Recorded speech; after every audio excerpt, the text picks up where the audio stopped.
본 방송은 iblog.com을 통해서 송출되고 있습니다. 미디어 플랫폼 iblog, iblog.com. 안녕하십니까. 내가 목사다. 김종현 목사입니다. 요즘 목사라고 하는 이름을 대고 다니기가 굉장히 힘든 세상이 되어진 것 같아요. 목사들의 설교는 여기저기서 표절이라 이야기하고, 밖에서 목사들이 하는 이야기들은 한마디로 딴 나라 이야기들을 해 나가고 있고, 목사들이 하는 행동거지들은 건강한 게 별로 없고 참 어려운 시국인 것 같아요. 목사가 세상을 보는 눈 자체가 이상해지고 있는 세상에 사는 것 같고요. 그래서 참 어렵다는 생각이 듭니다. 교회 안에서 건강한 이야기를 해낸다는 것. 예수는 그렇지 않았는데 왜 예수의 제자들은, 예수의 제자인 우리는 이렇게 살아가고 있는지, 이렇게 세상에 비춰지고 있는지 답답할 노릇입니다. 얼마 전에 목사의 표절 논란이 있었어요. 설교 표절. 설교가 남의 설교를 갖다가 쓰는 경우가 굉장히 많이 있습니다. 저는 초창기, 제가 맨 처음 설교를 할 때 아주 유명한 목사님의 설교를 6개월 정도 그대로 갖다 베껴서 써본 적이 한 번 있어요. 제 선배 목사님 중에 한 분이 그렇게 한번 해봐라 그래서 그렇게 해본 적이 있고요. 지금은 예화를 구하거나 그렇게 할 때 외부에서 서칭을 하죠. 그러니까 인터넷 서칭을 하거나 예전에 있던 책이나 뭐 이런 곳에서 서칭을 하는 경우가 대부분입니다. 그리고 다른 목사님들 설교를 듣기도 하지만, 듣는 경우에 그분들의 설교에서 모티브 정도를 받아오는 경우는 있지만, 저는 그 설교를 차용하거나 그 설교 원고를 그대로 갖다 쓰는 경우는 거의 요즘에는 없죠. 왜냐하면 쓸 수가 없는 이유가 뭐냐면, 저는 제 삶과 제가 가지고 있는 여러 가지들을 가지고 설교를 하기 때문에 그 진실성이라든가 여러 가지를 다른 목사님들의 설교와 맞춰가지고 한다는 게 되게 힘들었어요. 잘 맞지도 않고. 그러니까 남의 옷을 나한테 입어가지고 내 옷인 양 보여주는 듯한 느낌이 있어서 그때 한 6개월 정도 하고 난 이후에는 남의 설교를 잘 듣지 않습니다. 제가 저번에도 한번 추천했던 그 최문기 목사의 방송에 보니까 표절쟁이, 표절 목사에 대한 이야기가 있는 것 같아요. 한번 여러분도 들어보시면 유익이 될 것 같습니다. 그 목사님은 표절에 대한 것들, 그리고 표절할 수 있죠. 아니, 표절이라고 한다기보다도 다른 목사님들의 좋은 설교를 가져다가 쓸 수도 있고 이야기할 수도 있다고 저는 생각을 합니다. 그런데 그것이 내 것인 양 이야기하는 건 안 된다는 거죠. 그래서 다 갖다 쓰면 안 된다는 겁니다. 그분의 모티브를 가져온다거나 그분의 이야기를 어느 정도 가져와서 쓰는 것은 권장할 수도 있죠. 왜 나 혼자의 경험과 내 지식이 성도들에게 좋은 꼴을 먹이기가 부족하다 싶으면 다른 분들의 설교를 참고하고 이야기하는 것들은 저는 가능하다고 봐요. 그러나 그것들의 전체를 가져다가 내 것인 양 한다는 것은 저는 조금 목회자의 도덕성상, 아니 목회자의 양심상 지양해야 되는 일이라고 봅니다. 오늘 제가 표절에 대한 이야기를 하고자 함은 아니고요. 이야기하다 보니까 어제 했던 제 방송의 연장선상에서 이 이야기가 생각이 나서 잠깐 말씀을 드렸던 거고요. 제 방송이 사실은 되게 밋밋해요. 어떤 분들 방송 보니까 음악도 나오고 아주 멋있더라고요. 그리고 어떤 분들은 DJ처럼 하기도 하고 하나의 그 다큐멘터리 영화를 보는 듯한 음악도 나오고 중간에 이렇게 깔기도 하고 그런 게 있는데, 제 거는 제가 기술도 없고 어떻게 하는 줄도 모르고 그냥 녹음해서 좀 군더더기 있는 부분만 좀 잘라내고 볼륨이 낮게 녹음이 되면 볼륨을 좀 높이는 수준, 그 수준에서 제가 방송을 하고 있습니다. 아주 단순하게 녹음해서 올리는 수준이라고 보시면 되겠죠. 혹시 누군가가 이게 될지 안 될지 모르겠지만 혹시 누군가가 제 파일을 그렇게 음악을 좀 넣어줄 수 있는, 편집하실 수 있는 분이 있다면 좋겠습니다. 안 돼도 상관없고요. 다른 방송 들어보니까 부럽더라고요. 그래서 제가 잠깐 말씀을 드립니다.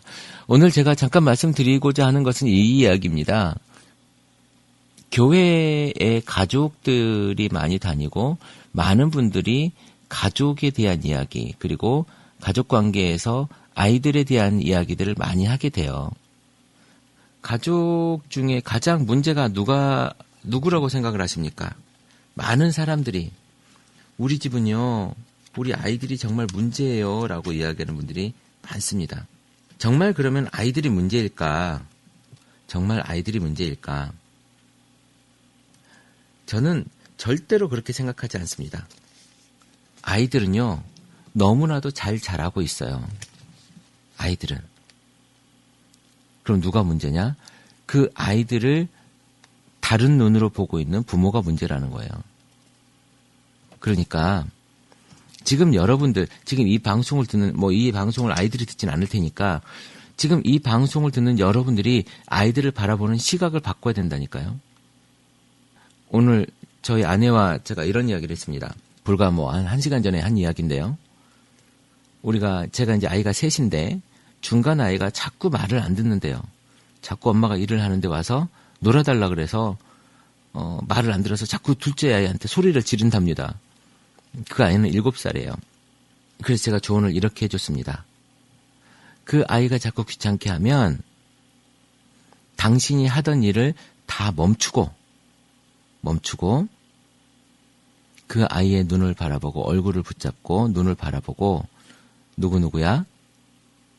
엄마가 지금 바쁘게 일을 하고 있으니 기다려주면 엄마가 놀아줄게 라고 이야기를 해주라고 했습니다. 그러면요, 왜 아이가 자꾸 와서 놀아달라고 이야기하냐면 엄마가 자기 마음에 드는 반응을 해주지 않기 때문에 그래요. 그래서 아이의 마음에 드는 반응, 아이가 원하고 있는 게 분명히 있거든요. 엄마가 나에게 반응을 보여주길 원하는 거예요. 여러분들이 아이들이 자꾸 문제가 생겼다고 이야기하잖아요. 우리 아이에게 문제가 있어요. 우리 아이가 왜 이렇게 말을 안 들을까요? 우리 아이가 왜 이렇게 개판으로 살까요? 여러분들의 모습이 그것과 똑같다고 생각하시면 됩니다. 여러분들이 그 아이들을 이해하지 못하고 있기 때문에 그 아이들이 개판인 거예요. 그 아이들은 너무나도 건강하게 살고 있는 거죠. 여러분들이 그 아이들에게 관심을 가져주란 이야기입니다. 여러분들의 모든 것을 조금 멈추고 여러분들이 관심을 가져주란 얘기예요. 여러분이 좋아하는 성경 인물 중에 아마 아주 좋아하는 인물이 다윗이라고 하는 사람이 있을 겁니다. 이 다윗은요, 어릴 때 대우받고 자라지 못했습니다. 자기 형들이 많았거든요. 그 많은 형들에 비해서 대우받지 못하고 이 다윗은 어디를 가 있었냐면 양치고 심부름하고 쟤는 진짜 별 볼 일 없는 애처럼 그렇게 자랐어요. 그러다 보니까 그렇게 자라서 왕이 되지 않았습니까? 왕이 되다 보니까 밧세바를 취하는 일도 벌어졌고 그 남편 우리아를 전쟁터로 내보내는 일도 그래서 죽게 만드는 일도 생겼습니다. 그러다가 왕이기 때문에 그럴 수도 있겠지만 아들이 여러 명이 있었어요. 근데 그 중에 우리가 가장 크게 관심을 보이는 부분이 뭐냐면 암논이라고 하는 아들이 있었습니다. 이 암논이라고 하는 아들이 자기 이복누이 다말을 강간하는 사건이 발생을 합니다. 또 압살롬이 어떻게 합니까? 암논을 죽여버리죠. 그리고 이 압살롬은 어떻게 합니까? 또 아버지의 왕자를 찬탈하려고 쿠데타를 일으킵니다. 또 솔로몬은 어떻게 합니까? 솔로몬은 나중에 우상을 섬기고 솔로몬 때에 다윗의 권세 있는 나라가 없어지고 왕국이 분열되는 일이 발생하죠. 부모의 교육인 거예요. 부모의 관심인 거예요. 다윗에게 그 많은 아이들이 있었지만, 그 많은 아들들이 있었고 많은 딸들이 있었지만 교육이 안 된 겁니다. 교육이 안 되었기 때문에 그 아들들이 얼마나 비참한 일을 겪습니까? 암논 죽고 압살롬 그렇게 쿠데타를 일으키고 서로 간에 죽이는 그 왕자의 난투 겪지 않습니까? 우리가 아이들 보고 잘못됐다고 이야기할 것이 아니라 아이들을 어떻게 우리가 훈계하고 아이들을 어떻게 교육하고 그 아이들과 우리가 어떻게 관계할 것인가 이것을 바라보자는 거예요. 그러면 우리 아이들은요 정말 건강하게 자랄 수가 있습니다. 여러분 혹시 오늘이라도 아이들에게 이런 말 한 적이 있습니까? 공부는 잘했냐? 그게 아니라 오늘 어떻게 사람들과 만나고 왔니? 오늘 친구들과 무슨 이야기를 했니? 여기에 관심을 가지면 좋겠습니다. 지금 어린아이가 있는 집도 마찬가지고 지금 성인이 된 사람들도 마찬가지입니다. 혹시 부모님께서 성인이 된 아이들과 함께라도 이야기할 때가 된다면 그 아이들에게 물어보십시오. 오늘은 누구랑 무슨 이야기를 했니? 엄마가 아빠가 그런데 관심 가지지 말아라고 이야기를 했다면 조금씩 여러분들이 신경 써 주십시오.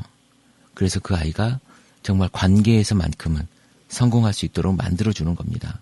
그래서 부모님이 세상에 그 누구보다도 우선되는 멘토가 될 수 있도록 하면 좋을 것 같아요. 잘 안 될 거라고요? 아니요. 부모님만큼 아이를 잘 지도할 수 있는 사람은 세상에 없습니다. 여러분들이 지금 돈을 벌고 여러분들이 지금 기도하는 제목 중에 가장 큰 제목이 무엇입니까? 자녀의 제목 아닙니까? 그 자녀를 여러분들이 하나님한테만 맡기고 있는 거예요. 여러분들이 손대지 않고 하나님한테만 맡기고 있단 말입니다. 여러분들이 손대셔야 돼요. 여러분들이 만지셔야 돼요. 그리고 여러분들이 관심 가져야 됩니다. 그렇지 않으면 아이들 스스로 잘할 수가 없습니다. 여러분 가끔씩 우리 애가 나쁜 친구를 만나서 나쁜 친구가 됐다고 얘기하죠? 우리 애도 나쁜 친구인 거예요. 팔이 안으로 굽는 거죠.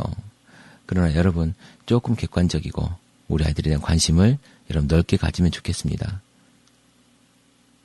지금 이제 내가 우리 아이와 잘못 관계를 가지고 있었던 부분에 대해서 내가 지금 깨닫고 인정하고 더 건강한 관계를 가지기 위해서 여러분이 노력하면 좋을 것 같아요.